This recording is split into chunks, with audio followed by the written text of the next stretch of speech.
Hello, my name is Catherine Wakelin and I'm the Planning Practice Manager at Sempre Analytics and an IBM champion. This video shows a solution using IBM's Planning Analytics powered by TM1. When you log into a contribution model, you're presented with workflow over on the left-hand side.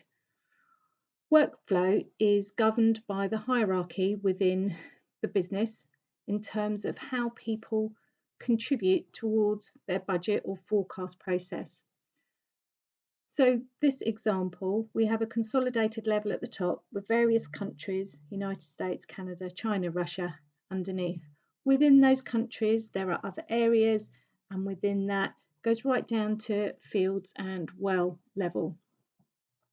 Obviously, this hierarchy is matched exactly to however it works within your business. The ability to track workflow gives you control over the process in terms of who's doing what and when. So as you can see, each of the elements within my workflow structure has a symbol attached to it. Some being red squares, some being yellow squares, and some like Rurik in Russia being a green circle with a padlock. So the red square means that nobody's done anything yet, so the work hasn't been even started. The yellow means work is in progress, people are working on it. And the green with the padlock means that somebody has finished their submission and has flagged it for review by the level above. So individual people may go in as the very lower level elements of the hierarchy structure and may only be responsible for one of those elements. Other people will go in as different levels of consolidations and aggregations, and they'll be able to review what people underneath them have done. They'll be able to either reject it if it's not what they were looking for, or accept it and submit it back up to a higher level. So all consolidations take place automatically, and the workflow is just tracked in terms of submissions. So if we choose an area to look at the detail of the model behind, so up here we have CADO, a regional area, followed by the distinct levels, the fields underneath. So I'm going to go in as a user for CADO. So what I'm presented with is a model which is a subset of my whole planning analytics model, and it's a series of cubes that I'm going to just work through left to right to see what I need to do in terms of input, in terms of review, in terms of making a submission for my budget or forecast. So to start with, we can see that we've got information about all of the fields within the CADO area. We've got information about whether they're existing, shut down, start-up kind of types, if they're shutting down, when, if they're starting up, when, and any costs that are associated with those. Over here we have a versions drop-down, and I'm going to change to have a look at the current forecast. The whole of this model is totally configurable to your business needs. This is just an example of what it might look like. So here we now have the forecast, the latest forecast of what's going to happen with each well in terms of shutting down, new ones starting up, when, costs that are involved. And this information will be fed through the model. So if we click into the base forecast, what we can see here is the impact of new wells starting up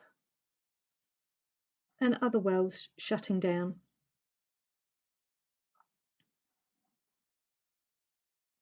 Moving on to volume increases.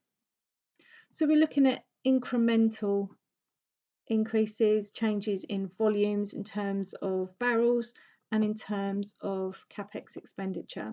So we're currently on a summary for CADO, but I can select a drop down and look at an individual well. So for example, Bayou has got some optimization projects, it's got some reactivation projects, the amounts that are involved, and when they're going to take effect.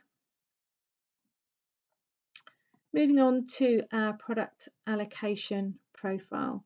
So for each well, each field, however you want to set it up, we can have a profile of how much gas is made, how much oil is made, for example.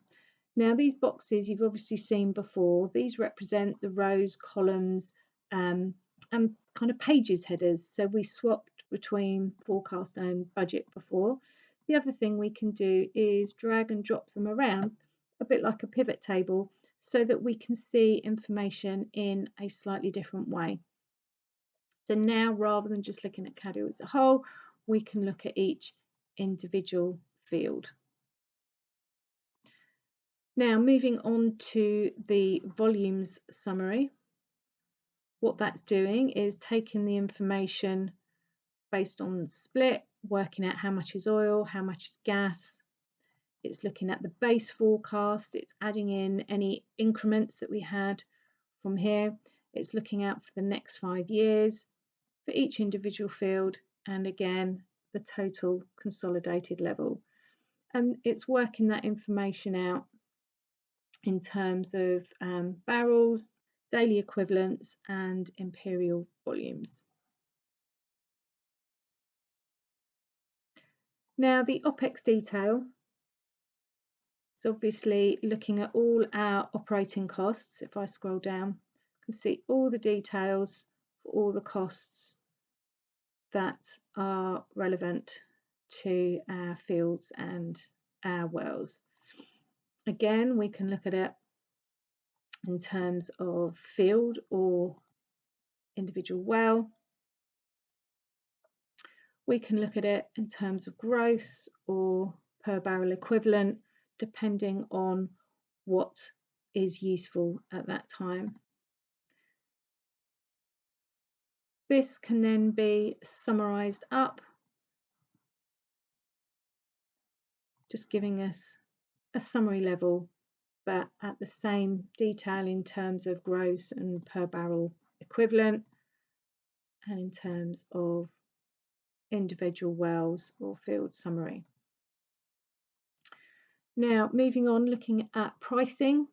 So we've got an area here where we have our market prices for each month for each product. We can then input any price differentials that we know about. Every time you enter data, it changes blue so that you can see the original in black, my change in blue, and my total price has now been changed. There are lots of different ways you can enter data, either at this individual cell level. You can also do things like spreading, which is accessed on the right click menu, to repeat the same data over and over again, or to grow it by a certain percentage, for example. So once we've added in any price differentials, we can also look at ownership assumptions. So this is where we're looking at joint ventures, we're looking at any royalty burdens and putting those in for each individual field.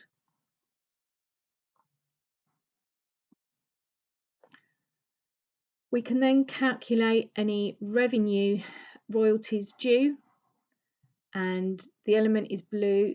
Elements that are in blue are where I changed the price differential previously, so it's showing us what else has been affected by my price change. So it's changed obviously the price, which has affected the revenue, which has therefore affected the royalty owed on that, again by individual field and by total level.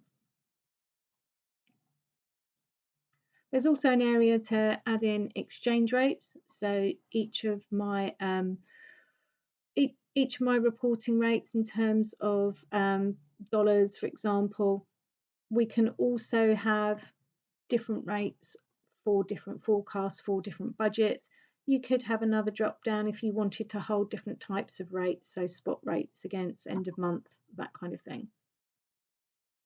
So just putting all the exchange rates in. And then what that leads to is a cash flow. So we have in local currency and in US dollar currency, we have our volumes, we have our prices, which create the revenue, then the royalties, then the OPEX. So all brought together into one area. So we can see the total net cash flow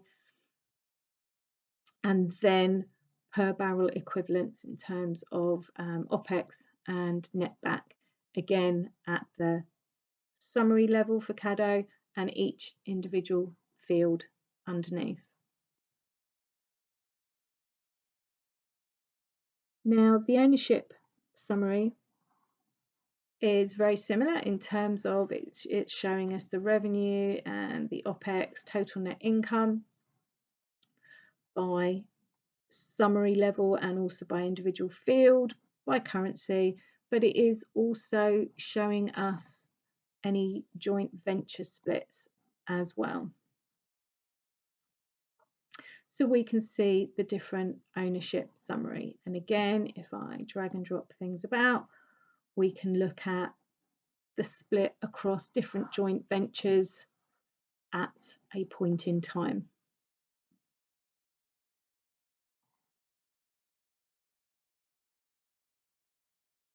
So once someone has created any amendments to their data, so some of these numbers they're going to be able to change, some of them they're not. Exchange rates, for example, might be set centrally and might just be here as a review for someone to look at. Other things like price differentials, they might be allowed to change like I have. So once I've amended the numbers how I want to, I've got different options. I can commit the data, which saves it.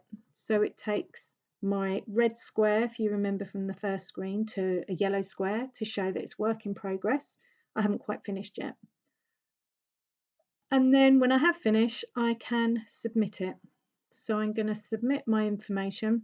And what that does is then it locks it down so that there's no ability for me to sneak back in and change numbers without somebody knowing that. So it's locked all the individual levels and it's now ready for the person who's responsible for Caddo to actually review all of those and then themselves decide to submit further up the tree to the United States. And then when the whole of the states is done, they again would submit up to the consolidated level. So there's always a very high level visual, a very quick way of seeing who's doing what and when and controlling that. So as I said, there's many use cases for planning analytics. This is just one example of a model that could be done for an oil and gas company.